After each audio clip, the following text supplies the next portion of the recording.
মৰমৰ ছাত্ৰ ছাত্ৰীসকল, আজি জুন মাহৰ কি তাৰিখ? আজি জুন মাহৰ 14 তাৰিখ। গতিকে জুন মাহৰ 20 তাৰিখে আমাৰ কি হ'ব? বিষ্ণু ৰাভা দিৱস, হয়নে নহয়? এই বিষ্ণু ৰাভা দিৱসৰ বিষয়ে মই তোমালোকক তেওঁৰ বিষয়ে দুআষাৰ ক'ম। আৰু সেই বিষ্ণু ৰাভা দিৱসৰ উপলক্ষে আমি আমাৰ বিদ্যালয়ত এটি কি কৰিম? কুইজ প্ৰতিযোগিতা কৰিম, হয়নে নহয়? সেই কুইজ প্ৰতিযোগিতাত তোমালোকে অংশগ্ৰহণ কৰি তাত আমাৰ বিষ্ণু ৰাভাৰ ওপৰত যিবিলাক প্ৰশ্ন কৰা হ'ব সেইবিলাকৰ উত্তৰ দিব পাৰিবা বুলি মই আশা কৰিছোঁ। আৰু আমি কলাগুৰু বিষ্ণুপ্ৰসাদ ৰাভাক আমাক কলাগুৰু বুলি কোৱা হয়। কলাগুৰু বিষ্ণুপ্ৰসাদ ৰাভা। আৰু কলাগুৰু বিষ্ণুপ্ৰসাদ ৰাভাক আমি কি বুলি কওঁ? সংস্কৃতিৰ পূজাৰী বুলি কওঁ, হয়নে নহয়? তেওঁৰ এটি অতি প্ৰিয় গীত আমি সকলোৱে জানো, কি আছিলে? বিলতে হালিছে পদুমী ফুলনি ফুলিছে। অকণমান গোৱাচোন, অকণমান সৰুকৈ গোৱাচোন।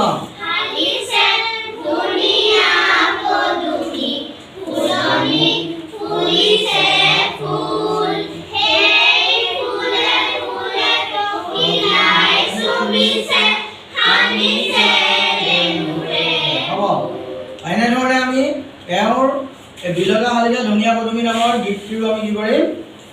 প্ৰতিযোগিতা অনুষ্ঠিত কৰিম, হয়নে নহয়? এইটো তোমালোকে ধুনীয়াকৈ ঘৰত গাবলৈ অভ্যাস কৰিবা। এতিয়া আমাৰ বিষ্ণুপ্ৰসাদ ৰাভাৰ যি আমি বিষ্ণুপ্ৰসাদ ৰাভা দিৱস আমি পালন কৰোঁ, তেওঁৰ আমি মৃত্যু দিনটোত পালন কৰোঁ, হয়নে নহয়? এই কলাগুৰু বিষ্ণুপ্ৰসাদ ৰাভাৰ জন্ম হৈছিলে 1909 চনৰ 31 জানুৱাৰীত ঢাকাত, বৰ্তমান বাংলাদেশত।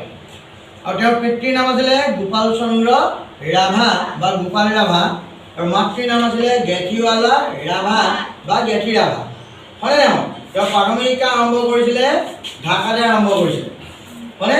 হাইস্কুলীয়া কৰিছিলে, তেওঁ হাইস্কুলীয়া শিক্ষা কৰিছিলে তেজপুৰত, হয়নে নহয়? গতিকে বিষ্ণুপ্ৰসাদ ৰাভা এজন সৃষ্টিশীল প্ৰতিভাসম্পন্ন আৰু তীক্ষ্ণ বুদ্ধিৰ এজন কি আছিলে? ব্যক্তি আছিল। তেখেত একাধাৰে কি আছিলে? মণিপুৰ নৃত্যশিল্পী আছিলে, বাদ্যশিল্পী আছিলে, নাট্যকাৰ, সুদক্ষ অভিনেতা, গল্পকাৰ, খেলুৱৈ, নিবন্ধকাৰ, সুগায়ক, গীতিকাৰ আৰু সুৰকাৰ আছিল। আৰু এইবিলাকৰ কাৰণে আমি বিষ্ণুপ্ৰসাদ ৰাভাক কলাগুৰু বুলি আখ্যা দিয়া হয়, কলাগুৰু বুলি কয়, হয়নে? গতিকে বিষ্ণুপ্ৰসাদ ৰাভাই যি স্কুলীয়া শিক্ষা আৰম্ভ কৰিছিলে, সেই স্কুলীয়া শিক্ষাৰ লগতে তেওঁ আৰু কি আৰম্ভ কৰিছিলে? সংগীতৰ শিক্ষা আৰম্ভ কৰিছিল। সেই সময়ত বংগদেশৰ বিখ্যাত সংগীতজ্ঞ কোন আছিলে? উস্তাদ মতি মিয়া কানাচান্দ আৰু গহৰজান বিবিৰ পৰা বিষ্ণুপ্ৰসাদ ৰাভাই গীত, বাদ্য আৰু নৃত্যৰ শিক্ষা লৈছিল। ৰাছিয়াৰ বিশ্ববিখ্যাত নৃত্য প্ৰতিযোগী আনা পাভলোভাৰ নৃত্য দেখি বিষ্ণুপ্ৰসাদ ৰাভা কি হৈছিলে? বিশেষভাৱে অনুপ্ৰাণিত হৈছিল। নৃত্য কলাৰ প্ৰতি তেওঁ আকৃষ্ট হৈ পৰিছিল। বিষ্ণুপ্ৰসাদ ৰাভা এজন নিখুঁত চিত্ৰগুৰু আছিল। তেওঁ সুন্দৰ সুন্দৰ কি কৰিলে? চিত্ৰ আঁকিছিল। তাৰ ভিতৰত শ্ৰীমন্ত শংকৰদেৱৰ চিত্ৰ, বাঁহী আলোচনীৰ বেতুপাতৰ বাবে অঁকা, সাতখৰপীয়া সিংহাসনৰ চিত্ৰ, এইবিলাক উল্লেখযোগ্য আছিল। 1940 চনত কাশী হিন্দু বিশ্ববিদ্যালয়ত বিষ্ণুপ্ৰসাদ ৰাভাই শিৱৰ তাণ্ডৱ নৃত্য, উদাবালি নৃত্য, কালীয়দমন নৃত্য পৰিৱেশন কৰিছিল। তেখেতৰ নৃত্য দেখি সেই সময়ৰ কাশী হিন্দু বিশ্ববিদ্যালয়ৰ উপাচাৰ্য দাৰ্শনিক কোন আছিলে? পণ্ডিত সৰ্বপল্লী ৰাধাকৃষ্ণন মুগ্ধ হৈছিল। আৰু সেই সাংস্কৃতিক অনুষ্ঠানৰ সংগঠক প্ৰেমচান্দেও বিষ্ণুপ্ৰসাদ ৰাভাৰ নৃত্য প্ৰতিভাৰ ভূয়সী প্ৰশংসা কৰিছিল। বিষ্ণুপ্ৰসাদ ৰাভাৰ সাংস্কৃতিক জীৱনৰ কেন্দ্ৰস্থল কি আছিলে? তেজপুৰৰ বাণ থিয়েটাৰ। এইটো খুব দৰকাৰী প্ৰশ্ন আহিব পাৰে। তেখেতে কেইবাটাও ভাষাত দক্ষতা অৰ্জন কৰিছিল। অসমীয়া, বাংলা, হিন্দী, ইংৰাজী ভাষাৰ জৰিয়তেও ৰাভা, বড়ো আদি কেইবাটাও জনজাতীয় ভাষাও তেওঁ জানিছিল, হয়নে নহয়? তেওঁ বিভিন্ন ধৰণৰ বাদ্য বজাব জানিছিল।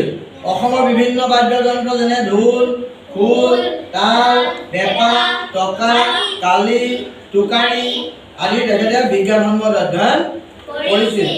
অসমৰ সুসন্তান এইজনা মহান শিল্পীয়ে 1969 চনৰ 20 জুন তাৰিখে আমাৰ গোটেই অসমবাসীক কন্দুৱাই চিৰদিনৰ কাৰণে কি লৈছিলে, বিদায় লৈছিল। অসমবাসীয়ে তেওঁক স্মৰণ কৰি ৰাখিবৰ কাৰণে তেওঁৰ মৃত্যু দিনটো বিষ্ণু ৰাভা দিৱস হিচাপে পালন কৰি আহিছে, হয়নে নহয়? এই বিষ্ণুপ্ৰসাদ ৰাভাৰ যদি আমি ৰচনাৰাজিলৈ চাওঁ, বিষ্ণুপ্ৰসাদ ৰাভাই বহু ধৰণৰ বিষয় লৈ লিখা মেলা কৰিছিল। তাৰ ভিতৰত অজস্ৰ গীত মাত, নাটক, নৃত্য নাটিকা, গল্প, প্ৰবন্ধ, জীৱনী আৰু উপন্যাস আছিল।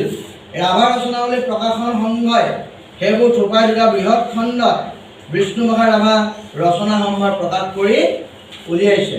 গতিকে এই বিষ্ণুপ্ৰসাদ ৰাভাৰ বিষয়ে মই তোমালোকক ইয়াকে জনাইছোঁ, আৰু বিভিন্ন বিষ্ণু ৰাভাৰ বিষয়ৰ ওপৰত প্ৰশ্ন আছে। গতিকে সেই বিষ্ণুপ্ৰসাদ ৰাভা দিৱসৰ কুইজ বুলি মই এটা সুন্দৰ ভিডিঅ' তোমালোকলৈ আগবঢ়াম। গতিকে সেই ভিডিঅ'টো তোমালোকে চাই প্ৰশ্ন উত্তৰবিলাক লিখি ল'লে তোমালোকৰ কুইজ প্ৰতিযোগিতাত সহায় হ'ব বুলি মই ভাবিলোঁ, আৰু আজিলৈ তোমালোকক মই তেওঁৰ বিষয়ে ইমানেই জনালোঁ।